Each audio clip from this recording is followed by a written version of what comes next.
Hey there, I'm Eddie Redmayne, and I'm in the new film, The Theory of Everything, which opens on the 14th of November here in Chicago. Yeah, thanks for having me, RedEye. I know there was a lot of pressure and stress on you because of what an undertaking this was. Can you tell me maybe if there's an untold story about like a nightmare that you had, or just the way that the stress was really weighing on you? Oh God, well, where to start? I can write you a book of those stories. No, I suppose the worst for me was the night before we started filming, because we weren't shooting chronologically. You would have to. Right. I was jumping into different physicalities within different days, and our first week's filming was the exteriors in Cambridge, so we were shooting at Cambridge University. And on our first day filming, the first scene was actually the scene that's in the poster. So they're young and he's healthy and footloose and fancy free. And then at lunchtime, I was on 2 walking sticks, and then in the evening, in the second wheelchair. And so that was, on one day, it was putting all of those broad strokes of what the physicality was down. And I was so anxious the night before that it got to like 4 in the morning and I still wasn't asleep. And there's like melatonin, and I was going, do I take a sleeping, like what do I, but then I'm being picked up at 5, and then I'll just be completely groggy, and I was having a complete meltdown. And in the end, it was the only night of my life in which I've not slept like at all. You pulled an all-nighter before. I pulled an all-nighter before starting. And I was having, but weirdly, one of the scenes was quite emotional. And I wonder whether, like, the fact that I was so exhausted meant that it was easier to kind of access that. But I feel like you should have taken some high school exams or something for pulling an all-nighter. I know, it's a depressing state of affairs. So you've never had this experience like on a different film with preparation that way, then? I mean, I've prepped in different ways. Les Mis was months of vocal coaching and trying to get those muscles working in order to be able to sustain them. And that's the interesting thing about making films. It's not about doing one take. It was the same with the physicality in this. You have to, as you were saying, be able to sustain it over a wee period. And every job comes with its challenges. But this one's something about playing someone who is an icon but who's living, and who you know will see and judge the film. That just made it. There was just that extra sort of weight, I suppose.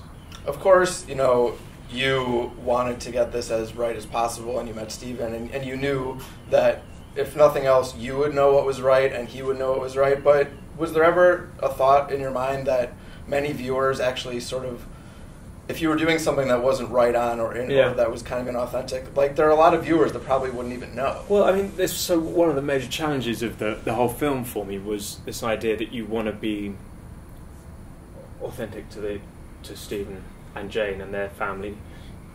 You want to be absolutely true to the science.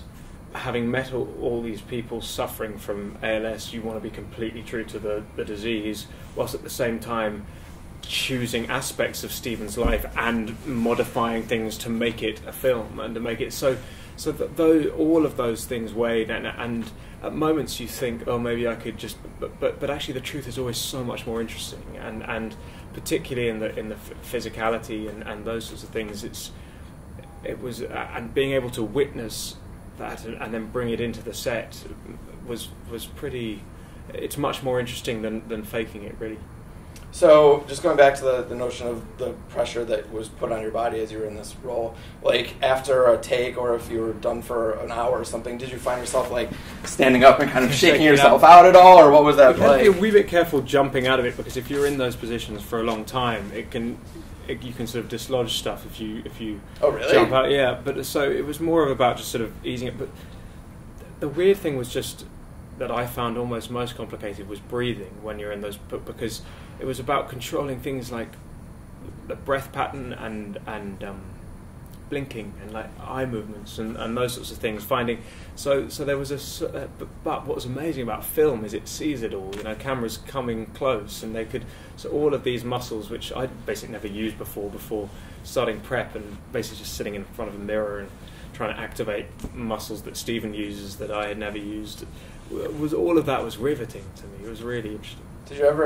Were you ever so deep into it that you almost had to remind yourself, like, how do I usually do this? I do find it interesting that I'm not a method actor, but aspects tend to. It tends to be my girlfriend who will point out those physical elements that remain with the character. And like what? In this, it was just hand stuff. Actually, the hands became a really important transition for me, and she would just notice that the way that I moved my hands would slightly alter. And then you, a month or three after the film, it sort of goes again. But no, it's.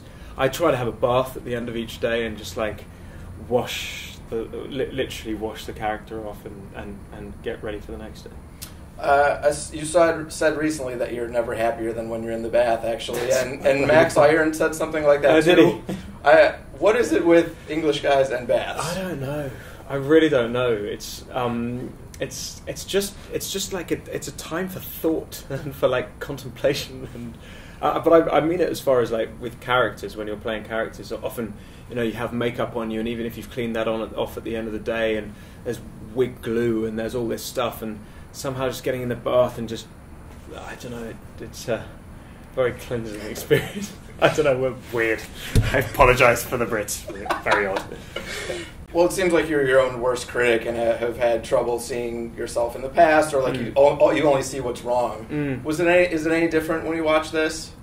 Feeling like you got No, do you know what? It's actually worse, because on this I had all these documentaries of Stephen on an iPad, and you would do all the work, but a lot of it would involve you by yourself in front of a mirror with the iPad, really replicating some of his mannerisms and his character. And on this film, because we were shooting out of sequence, James, the director, allowed me to see all the rushes, so all the dailies, and in order to be able to trace the performance. And ultimately, I suppose, some mad place in your mind, you hope that you can get to absolutely believing that you are that person, but ultimately each day I'd be comparing the sort of the dailies to the footage, and you never quite meet it. So it's ultimately hugely frustrating. But one of the great aspects of it for me was that after seeing the film, Stephen gave us his voice, and we'd used this approximation whilst filming it, and somehow using just the slight difference in timbre when we used his voice, just for me that elevated something, and that made me I found it really moving. That it was inching towards getting closer to him. You said recently that you found the more confident people are in their own intellect, the less they kind of show it off. Yeah. I was wondering if you can give an example of a time when people really are not confident and seem to show it off. Well, I'm myself all the time. But no, a lot of the people I was at Cambridge with, when you're young particularly as well, like when you're trying to work stuff out and trying to push your mind to study at levels that you haven't done before. I think I think a lot of life is play acting at sort of aspiring to levels above what we can do, but there seems to be, with those great minds, a sort of innate confidence that's always kind of intriguing to me. For most people, if they learned a new word on their calendar that morning, it's like, I'm going to use it in a conversation Definitely, today. and I often use it incorrectly. Yeah, it's exactly. Because of Stephen's interest in kind of probability in a little way, I thought it would be fun to play a little probability game. Wowza. On a scale of 1 to 10, 10 being the highest, 1 being the lowest, just tell me how probable you think the following things are. Okay. That you go on vacation before the end of the year. 10. That the Chicago Cubs win the World Series in the next 5 years. I'm so ignorant, I'm going to go 10. Yes. That is great news. That the United States legalizes marijuana in the next decade. 3. That you would ever adopt a farm animal. 7. Which one?